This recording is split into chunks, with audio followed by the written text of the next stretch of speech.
Hello students, இன்னைக்கு நம்ம வீடியோல NEET 2020 கான ஸ்ட்ராட்டஜி பத்தி நம்ம பார்க்க போறோம். ஓகேங்களா? நிறைய ஸ்டூடண்ட்ஸ் வந்து பாத்தீங்கன்னா கமெண்ட் செக்ஷன்ல வந்து 2022 க்கு வீடியோ போடுங்கன்னு கேட்டிருக்காங்க. சோ நம்ம அத பத்தி இன்ட்டு பார்க்கலாம். டைம் வேஸ்ட் பண்ணாம நேரா நம்ம வீடியோக்குள்ள இன்ட்டு போயிரலாம். ஓகே. இப்போ வந்து இன்ட்டு பாத்தீங்கன்னா NEET 2022 ஆஸ்பிரன்ட்ஸ் வந்து இன்ட்டு பாத்தீங்கன்னா +1 ல இருந்து எல்லாரும் இன்ட்டு +2 இன்ட்டு கண்டிப்பா போயிருப்பாங்க. ஏனா +1 ல இருந்து ப்ரோமோட் பண்ணிட்டாங்க. எல்லா பக்கமும் இந்தியா முழுக்க வந்து இன்ட்டு பாத்தீங்கன்னா +1 ல இருந்து +2 க்கு வந்து ப்ரோமோட் பண்ணிட்டாங்க. இப்போ நீங்க வந்து அஃபிஷியலி வந்து பாத்தீங்கன்னா 12 ஸ்டூடண்ட்ஸ் ஆயிட்டீங்க. ஓகேவா?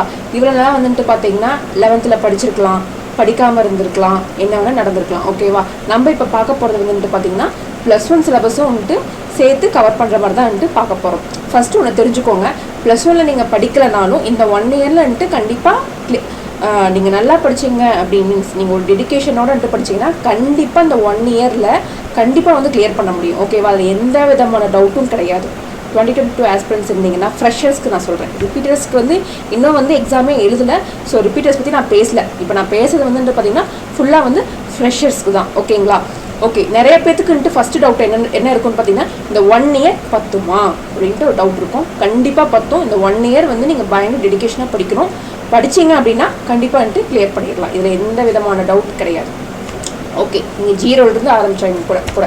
ஓகே. நான் இப்போ ஸ்டெப் பை ஸ்டெப்பா வந்து சொல்றேன். NEET 2022 ஆஸ்பிரன்ட்ஸ் வந்து பாத்தீங்கன்னா என்ன மாதிரிலாம் வந்து பண்ணணும் அப்படின்ட்டு நம்ம ஸ்டெப் பை ஸ்டெப்பா வந்து பார்க்கலாம். ஃபர்ஸ்ட் வந்து பாத்தீங்கன்னா சிலபஸை வந்து டவுன்லோட் பண்ணிக்கோங்க. ஓகேவா? இதுக்கு தெரிஞ்சிருந்தவங்க ஓகே. ஆனா நிறைய பேர் வந்து பாத்தீங்கன்னா 2022 ஆஸ்பிரன்ட்ஸா இருந்தா கூட 11th ஃபுல்லா படிக்காம இருந்துட்டு சிலபஸ் இன்னும் என்னன்னு தெரியாம இருப்பாங்க.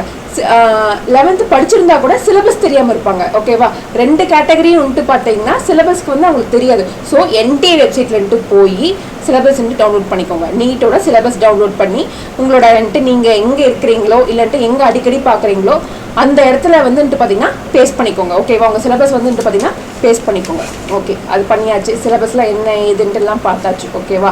நெக்ஸ்ட் வந்து பாத்தீங்கன்னா ஒரு டெட்லைன் செட் பண்ணிக்கோங்க. டெட்லைன் மீன்ஸ் இப்போ நீங்க என்ன சொல்றது, இன்னைக்கு வந்து May 1 May 1னா அடுத்த May 1க்குள்ள நான் எல்லாமே முடிச்சு ரிவிஷன் வந்து எல்லாம் முடிச்சுன்னா ஒரு டெட்லைன் செட் பண்ணிக்கோங்க. ஏன் அப்படின்னு பாத்தீங்கன்னா இப்போ கொரோனா போயிட்டு இருக்கா. போன வருஷம் என்ன சொன்னாங்க, மே மந்த்ல நடக்க வேண்டிய எக்ஸாம் வந்து செப்டம்பர்ல நடந்துச்சு. வருமா வராதான்னு செப்டம்பர்ல நடத்துறாங்க. இப்போ அதே மாதிரி இப்போ இந்த வருஷத்துல பாத்தீங்கன்னா August 1 சொல்லியிருக்கிறாங்க. எக்ஸாம் எப்படி நடக்க போகுதுன்னு தெரியல இப்போ ப்ரெசன்ட் சுச்சுவேஷன்ல.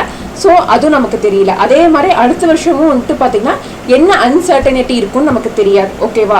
ஸோ என்ன ஆனாலும் சரி, என்ன கோவிட் இருந்தாலும் சரி நான் இந்த டேட்டுக்குள்ள நான் முடிச்சிருவேன். ஃபார் எக்ஸாம்பிள் மே வச்சுக்கலாம். நம்ம மே வந்து டெட்லைனா வச்சுக்கலாம். ஏன்னா அதுக்கு முன்னாடி வந்து கண்டிப்பா வந்து நீட் எக்ஸாம் நடக்க போறது கிடையாது. அதுக்கப்புறம் தான் வந்து பாத்தீங்கன்னா மேக்கு அப்புறம் தான் நடக்கும். ஸோ நம்ம ஃபர்ஸ்ட் மே மந்தே வச்சுக்கலாம். இந்த மே டு அடுத்த மே வரைக்கும். ஓகேவா? இந்த மே மந்த் இந்த 1 இயர்ல மொத்தம் 6 months வந்து பாத்தீங்கன்னா நீங்க ஃபுல்லா படிச்சுக்கலாம். ஓகேவா? நீங்க கரெக்டா பிளான் பண்ணீங்கன்னா இந்த 6 months வந்து பாத்தீங்கன்னா ஃபுல்லா படிச்சுக்கலாம். நீங்க வந்து +2 படிச்சுக்கலாம், +1 படிச்சுக்கலாம். மீதி 6 months வந்து பாத்தீங்கன்னா 2 months அரௌண்ட் போர்டுக்கு போயிட்டா கூட மீதி 4 monthsல வந்து பாத்தீங்கன்னா நீங்க கண்டிப்பா வந்து ரிவிஷன் பண்ணிக்கலாம். நீங்க வந்து ஸ்ட்ராட்டஜிக்கலா படிச்சீங்க அப்படின்னா கண்டிப்பா வந்து பண்ணிக்கலாம். ஓகேங்களா? ஓகே. இப்போ நீங்க என்ன பண்ணணும், நம்ம ஃபர்ஸ்ட் வந்து சிலபஸ் டவுன்லோட் பண்ணிக்கிட்டோம். அப்புறம் வந்து பாத்தீங்கன்னா டெட்லைன் செட் பண்ணிக்கிட்டோம். ஓகேங்களா? ஓகே. நெக்ஸ்ட் வந்து பாத்தீங்கன்னா ஒரு நாளைக்கு எத்தனை படிக்கலாம் அப்படிங்கிற மாதிரி டவுட் வந்து நிறைய பேருக்கு இருக்கும். ஓகேவா? ஒரு நாளைக்கு வந்து பாத்தீங்கன்னா ஃபார் எக்ஸாம்பிள் நீங்க கோச்சிங் போற மாதிரி இருந்தது அப்படின்னா எப்படியும் கோச்சிங்ல வந்து பாத்தீங்கன்னா 3 to 4 hours வந்து செலவாயிரும். ஓகேவா? அந்த 3 to 4 hours இல்லாம செல்ஃப் ஸ்டடி, அதாவது கிளாஸ்ல என்ன சொல்லி கொடுத்தாங்களோ அந்த மாதிரி வந்து நீங்களே வந்து போட்டு பார்க்கணும். சம்ஸ் வந்து போட்டு பார்த்ததை படிச்சு மனப்பாடம் பண்ணி எல்லாம் அந்த ப்ராசஸ் இருக்குதுல்ல, அந்த செல்ஃப் ஸ்டடி ப்ராசஸ் மட்டும் வந்து பாத்தீங்கன்னா 4 hours வேணும். டெய்லியும் வந்து பாத்தீங்கன்னா 4 hours வேணும். இந்த 4 hours வந்து நீங்க கன்சிஸ்டண்டா பண்ணிட்டு இதுக்கு மேலேயும் இல்லை கீழேயும் இல்லை. ஓகேவா?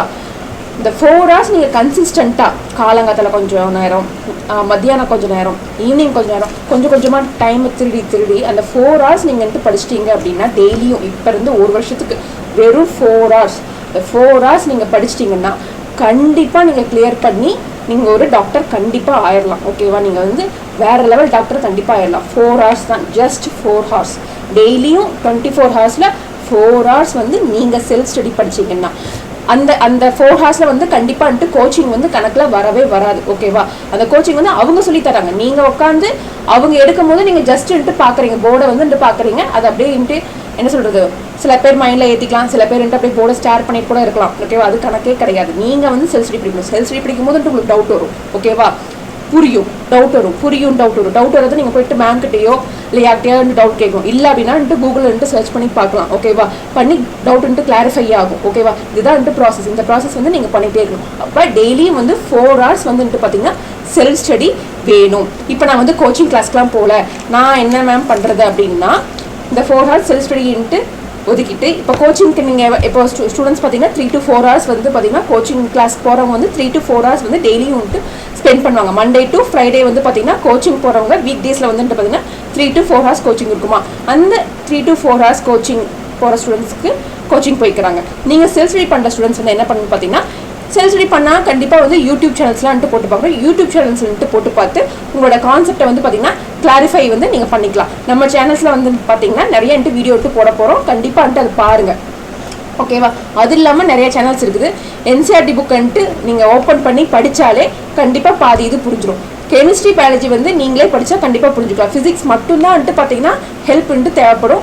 அதுவும் வந்து பார்த்தீங்கன்னா நிறைய விஷயம் வந்து பார்த்தீங்கன்னா ஹிந்தி சேனலில் நிறையா இருக்குது. யூடியூப்ல வந்துட்டு பார்த்தீங்கன்னா நீட் கண்டென்ட்ஸ் வந்து பார்த்தீங்கன்னா எக்கச்சக்கமாக இருக்குது. ஸோ கோச்சிங் போகிற நேரத்தில் நீங்கள் வந்துட்டு பார்த்தீங்கன்னா அந்த மாதிரி யூடியூப் சர்ச் பண்ணியோ இல்லை வந்துட்டு பார்த்தீங்கன்னா புக்கை படித்தோ நீங்கள் வந்து பார்த்தீங்கன்னா உங்கள் கண்டென்ட்டை வந்து கிளாரிஃபை பண்ணிக்கணும். ஓகேவா?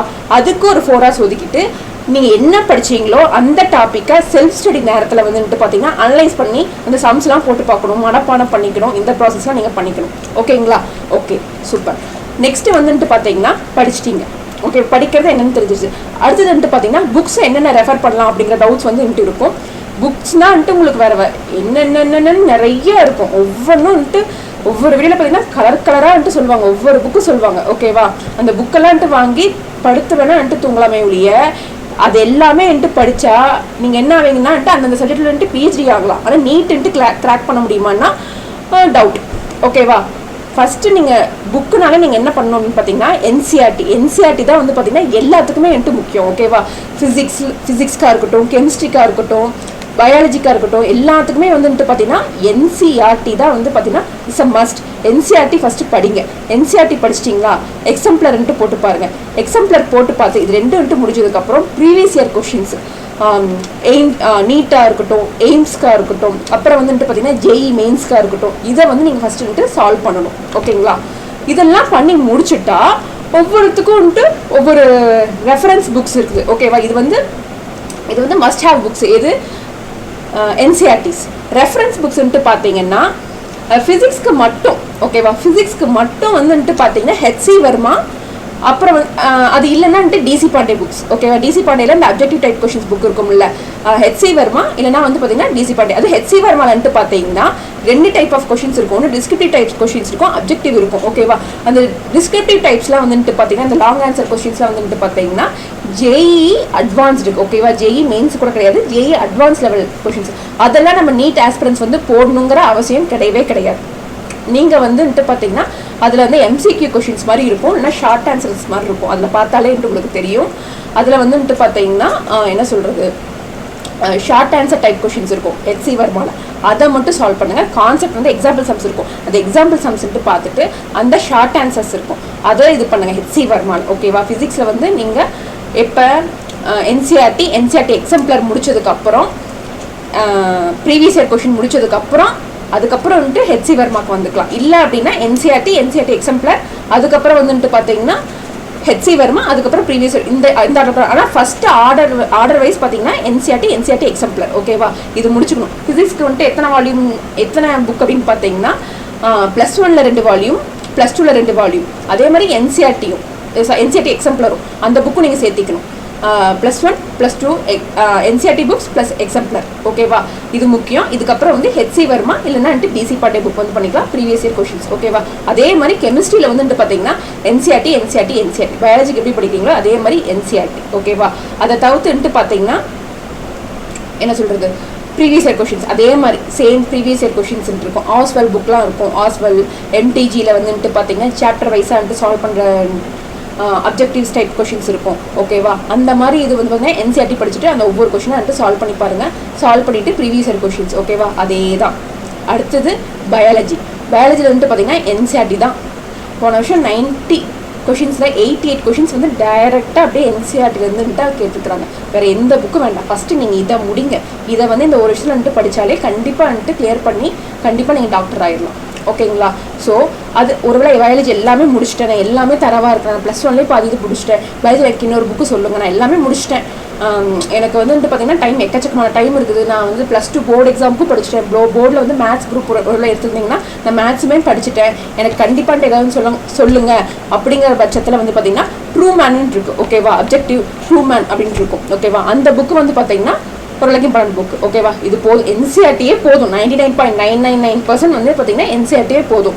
இருந்தாலும் எனக்கு ஏதாவது ஒரு புக்கு சொல்லுங்கள் அப்படிங்கிற பட்சத்தில் ட்ரூ மேன் புக்குன்ட்டு படிச்சுக்கலாம் ஓகேவா. ஓகே, இது முடிஞ்சிருச்சு ஓகேவா. புக்குன்ட்டு நீங்கள்ட்டு படித்து முடிச்சிட்டிங்க. அதுக்கப்புறம் வந்து பார்த்தீங்கன்னா ப்ரீவியஸ் இயர் கொஷின் எல்லாமே சால்வ் பண்ணிட்டீங்க. அப்புறம் மார்க் டெஸ்ட் எடுங்க. கண்டிப்பாக மார்க் டெஸ்ட் எடுத்தால் தான் ஆல் இண்டியா லெவலில் கண்டிப்பாக மார்க் டெஸ்ட் எடுங்க. ஆலனோ ஆகாஷோ ஏதோ ஒரு மார்க் டெஸ்ட் வந்து பார்த்தீங்கன்னா ஆல் இண்டியா லெவலில் எடுத்து சேர்ந்தால் தான் வந்து பார்த்தீங்கன்னா உங்கள் லெவல் என்னன்னு தெரியும் ஓகேவா. அத்தனை ஸ்டூடெண்ட்ஸில் உங்கள் லெவல் என்னன்னு தெரியும். நீங்கள் வந்து அந்த நார்த் இந்தியன் ஸ்டூடெண்ட்ஸ் கூட கண்டிப்பாக காம்பீட் பண்ணணும். காம்பீட் பண்ணால் தான் அவங்க லெவல் வந்து என்னன்னு உங்களுக்கு தெரியும். தெரியும் போது தான் வந்துட்டு பார்த்தீங்கன்னா அவங்க லெவல் என்னன்னு தெரியும், நம்ம லெவல் என்னன்னு தெரியும். அப்போ தான் வந்துட்டு பார்த்தீங்கன்னா ஒரு என்ன சொல்கிறது, ஒரு ஸ்போர்ட்டிவான காம்படிஷனை நம்ம எடுத்துக்கிட்டு நாம் வந்துட்டு ஃபுல்லாக இன்னும் தயாராகும். அந்த கொஷின்ஸ் எப்படி கேட்குறாங்க, எப்படி அப்ரோச் பண்ணுறாங்க அப்படிங்கிற மாதிரி இதெல்லாம்ட்டு பார்த்து நம்ம நல்லா வந்து ப்ரிப்பேர் பண்ண முடியும் ஓகேவா. மார்க் டெஸ்ட் அதுக்கப்புறம் என்ன சொல்கிறது, ஒரு 6 மந்த்ஸில் முடிச்சிங்கன்னா அதுக்கப்புறம் 6 மந்த்ஸில் வந்து பார்த்திங்கன்னா ரிவிஷன் ஓகேவா. ரிவிஷன் எப்படி பண்ணுறது, இன்னும் வேறு ஏதாவது டவுட் இருந்தாலும் என்ன சொல்கிறது, இன்னும் வேறு மாதிரி டவுட்ஸும் ஒரு சில டவுட்ஸ்லாம் வரும். அது என்ன மாதிரி அதை பற்றி வந்து இன்னொரு வீடியோ வந்துட்டு கண்டிப்பாக நான் போடுறேன். இப்போதைக்கு வந்து பார்த்திங்கன்னா இதுதான் வந்து பேசிக், இதெல்லாம் வந்து பேசிக்கான ஸ்டெப்ஸ் ஓகேவா. அதுக்கப்புறம் இன்னொரு முக்கியமான விஷயம், இத்தனை இது இருந்தாலும் இத்தனை இது தெரிஞ்சிச்சு, எனக்கு எல்லாமே தெரியும், என்ன ஸ்ட்ராட்டஜின்னு தெரியும், என்ன புக்குன்னு தெரியும், என்கிட்ட புக்கு இருக்குது, நான் கோச்சிங் கிளாஸ் போகிறேன், என்கிட்ட எல்லாம் இருக்குது. ஆனால் அது எல்லாத்த விட முக்கியமாக என்னென்ன தேவைன்னா ஒரு முக்கியமான ஒரு சில குவாலிட்டிஸ் வேணும் ஓகேவா. லைக் குவாலிட்டிஸ் என்ன மாதிரி குவாலிட்டிஸ்ன்னு பார்த்தீங்க அப்படின்னா கன்சிஸ்டண்ட்டாக இருக்கணும். டெய்லி 4 ஹவர்ஸ்னால் டெய்லி 4 ஹவர்ஸ்ன்ட்டு படிக்கணும் ஓகேவா. அந்த டெய்லி 4 ஹவர்ஸ் நீங்கள் படிச்சிட்டிங்க அப்படின்னா ஒரு நாள் 8 மணி நேரம் படிச்சுட்டு ஒரு நாள் குப்பரப்படுத்து தூங்கினான்ட்டு ஒன்றும் பண்ண முடியாது ஓகேவா. கன்சிஸ்டண்ட்டாக இருக்கணும். அடுத்தது வந்து பார்த்தீங்கன்னா டெடிக்கேஷனாக இருக்கணும் ஓகேவா. நான் இந்த வருஷம் நான் கிளியர் பண்ணியே தீருவேன். அது வந்து கொரோனா வந்தாலும் சரி, வேறு ஏதாவது வந்தாலும் சரி, நான் இந்த வருஷம் பார்த்தீங்கன்னா நான் படிப்பேன். நான் எந்த கல்யாணத்துக்கும் போக மாட்டேன், நான் எந்த இதுக்கும் போக மாட்டேன். இந்த வருஷம் நான் வந்து ஒரு டெடிக்கேட்டடாக நான் இருப்பேன். வீட்டில் என்ன நடந்தாலும் சரி நான் வந்து பார்த்தீங்கன்னா படிச்சுட்டு தான் இருப்பேன் அப்படிங்கிற ஒரு டெடிக்கேஷன் வேணும். அடுத்தது செல்ஃப் டிசிப்ளின் தான் எதுக்கும் டிஸ்ட்ராக்ட் ஆகாமல் நம்ம ஒரு என்ன சொல்கிறது, கரெக்டாக ஒரு 4 மணி 5 மணிக்குன்னா எந்திரிச்சிக்கிறது, காலையில் எந்திரிக்கிறது, டெய்லியுமே விடாமல் மற்றவங்க எதுவும் சொல்லாமல் நம்மளுக்கு நாமே பண்ணுறது, நமக்கு நாமே வந்து பார்த்திங்கன்னா ஒரு டிசிப்ளினாக ஒரு ஸ்ட்ரக்சர்டு ஃபார்மாக இருந்துக்கிறது ஓகேவா. அது டிசிப்ளின், செல்ஃப் டிசிப்ளின். அடுத்து வந்து எந்த ஒரு விஷயம் ஜெயிக்கணும், எந்த ஒரு வாழ்க்கையில் எந்த ஒரு விஷயம் ஜெயிக்கணும்னாலும் என்ன தேவைன்னா ஹார்ட் ஒர்க் வந்து தேவை ஓகேவா. ஹார்ட் ஒர்க்கிங்காக இருக்கணும். ஏன்னா நம்ம என்ன சொல்கிறது, நீங்கள் டாக்டர் ஆகணும் அப்படின்னா கண்டிப்பாக வந்து அதுக்கப்புறம் எம்பிபிஎஸ்க்கு அப்புறம் வந்து பார்த்திங்கன்னா எம்டி, அதுக்கப்புறம் சூப்பர் ஸ்பெஷாலிட்டி, அதுக்கப்புறம் வந்துட்டு பார்த்தீங்கன்னா இன்னும் அடுத்தடுத்த லெவலுக்கு போகணும்னா எந்த லைஃப்பில் எந்த ஸ்பியராக இருந்தாலும் ஹார்ட் ஒர்க் இருந்தால் தான் ஒரு மனுஷனால கண்டிப்பாக வந்து முன்னேற முடியும். ஸோ அந்த குவாலிட்டியும் பார்த்திங்கன்னா நீங்கள் இப்போயே வந்து உங்களுக்குள்ளே டெவலப் பண்ணிக்கணும். அடுத்தது வந்து பார்த்திங்கன்னா ஒரு பாசிட்டிவான அப்ரோச். அது இப்போ இருக்கிற காலத்தில் பார்த்திங்கன்னா இந்த கொரோனா டைமில் நீங்கள் எவ்வளோ பாசிட்டிவாக இருக்கணுமோ அவ்வளோ பாசிட்டிவாக நீங்கள் கண்டிப்பாக இருக்கணும், எப்பயுமே இருக்கணும் ஓகேவா. இப்போ நாமளே பார்த்திங்கன்னா ஒரு நோயோட போகிறோம், நான் என்ன சொல்கிறது, நம்மள மாதிரி ஒரு காமன் பீப்புளெலாம் பார்த்திங்கன்னா போனோம்னா ஒரு டாக்டர் தேவைன்னு இருந்தாங்கன்னு வச்சுக்குவேன், நமக்கு இருக்கிற நோயும் பார்த்திங்கன்னா அதிகமாக போயிடும் ஓகேவா. அதுவே டாக்டர் பாஸ் பண்ணி அதெல்லாம் ஒன்றும் இல்லை, எல்லாம் நல்லா பண்ணிக்கலாம் அப்படிங்கிற மாதிரி ஒரு நல்லா பேசும்போது கண்டிப்பாக நமக்கு என்ன சொல்கிறது, எவ்வளோ நோய் இருந்தாலும் குணமாயிரும் ஓகேவா.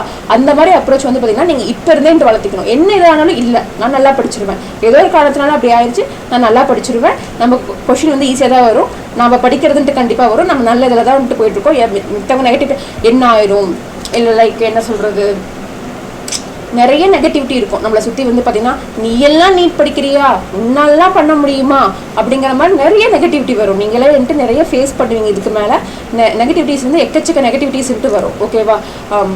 லைக் 4000 பேர் தான் வந்துட்டு சீட் இருக்குது, 4000 பேர்த்தில் நீலாம் வந்துடுவியா, நீலாம் நீட் படிக்கிறியா, அந்த மாதிரி நிறைய கேள்வி இருக்கும். எக்கச்சக்க நெகட்டிவிட்டிஸ் இருக்கும். ஆனால் நீங்கள் அதெல்லாம் வந்து பார்த்தீங்கன்னா பாசிட்டிவாக அப்ரோச் பண்ணணும். ஓகேவா? ஸோ அந்த பாசிட்டிவிட்டியை வந்து நீங்கள் வளர்த்துக்கணும். ஓகேவா? ஸோ இந்த 5 குவாலிட்டியும் வந்துட்டு பார்த்தீங்கன்னா வெரி வெரி மஸ்ட். ஓகேவா? இதோட வந்துட்டு நீங்கள் இந்த சொன்ன டிப்ஸ் எல்லாம் ஃபாலோ பண்ணி இந்த 5 ஹேபிட்ஸையும் வந்துட்டு வளர்த்திக்கோங்க. கண்டிப்பாக வந்து பார்த்தீங்கன்னா நீ கிளியர் பண்ணிடலாம். ஓகேவா? தேங்க்யூ.